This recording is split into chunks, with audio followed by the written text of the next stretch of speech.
निश्चित रूप से आपको चौंका देगी। नाइजीरिया के लागोस शहर में एक ऐसी जगह है जहां ठोस जमीन की जगह गंदा पानी है और जहां गरीबी तैरती है। माकोको दुनिया की सबसे बड़ी तैरती हुई झुग्गी के रूप में जानी जाती है। यह समुदाय लकड़ी के खंभों पर बना है जो एक प्रदूषित झील के तल में गाढ़े गए हैं, जहां हजारों लोग झोपड़ियों, अस्थायी डोंगियों और असुरक्षित पगडंडियों पर रहते हैं।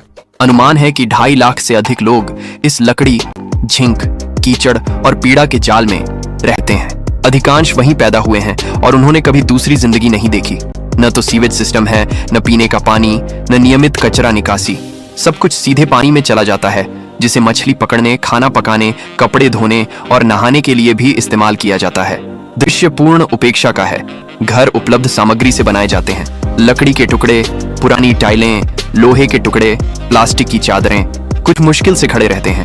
गर्मी दम घोंटने वाली है और बदबू सड़ी मछली, मल, पेशाब और कोयले के धुएं का मिश्रण। बच्चे इस दूषित पानी में ऐसे खेलते हैं जैसे यह सामान्य हो, तैरते हुए प्लास्टिक की थैलियों, बोतलों और मानव अपशिष्ट के बीच।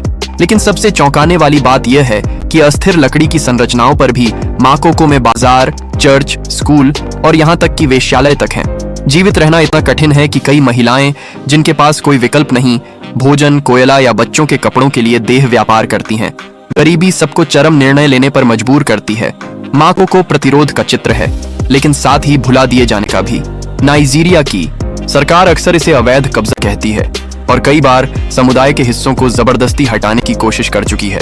फिर भी लोग वहीं रहते हैं, यहाँ तक कि जब भारी बारिश झोपड़ियों में घुस जाती है, उस थोड़े को बहा ले जाती है जिसे बनाने में सालों लगे हों।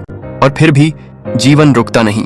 कश्तियां कारों का काम करती हैं, डोंगियां स्कूल बन जाती हैं और वहां रहने वालों के सपने अब भी तैरने की कोशिश करते हैं, भले ही वे उपेक्षा के समुद्र में हों।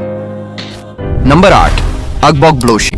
क्या आप ऐसे स्थान पर रह सकते हैं जहां कई देश अपना कचरा फेंकते हों? आप सोच रहे होंगे ऐसी जगह रहना असंभव है ना? लेकिन अगर मैं कहूं कि हजारों लोग वहां हर दिन रहते हैं। मैं बात कर रहा हूं घाना की राजधानी अकरा के बाहरी इलाके अगबोगब्लोशी की। यह धरती के सबसे जहरीले स्थानों में से एक है, जहां पूरी दुनिया का इलेक्ट्रॉनिक कचरा बिना दया और बिना छुपाए फेंका जाता है। टूटे हुए मोबाइल फोन, पुराने टीवी, कंप्यूटर मदरबोर्ड, लैपटॉप, तार, फ्रिज और प्रिंटर सब यहां पहुंचता है।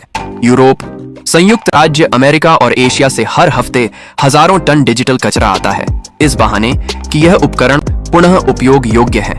लेकिन सच्चाई यह है कि अगबोगब्लोशी दुनिया का तकनीकी कचरा घर बन गया है और इस जहरीले मलबे के बीच बच्चे दौड़ते हैं, किशोर तांबा निकालने के लिए तार जलाते हैं और आदमी हर दिन काली धुएं में सांस लेते हैं। दृश्य अवास्तविक है। जमीन पर खुली आग, आकाश में उठता धुएं का गुब्बार, गंदे चेहरे वाले लोग, जलती हुई आंखें और झुलसे हुए हाथ। यह सब कुछ केवल कुछ सिक्कों के लिए किया जाता है जो धातु बेचने से मिलते हैं। अगबोगब्लोशी में 40,000 से अधिक लोग रहते हैं। कबाड़, जहरीले धुएं और सड़ते इलेक्ट्रॉनिक कचरे के बीच। मिट्टी सीसे, कैडमियम, पारा, आर्सेनिक और अन्य कैंसरकारी पदार्थों से जहरीली है। पानी पीने योग्य नहीं है। हवा में ऐसे सूक्ष्म और जहरीले कण हैं जो सीधे फेफड़ों में प्रवेश करते हैं।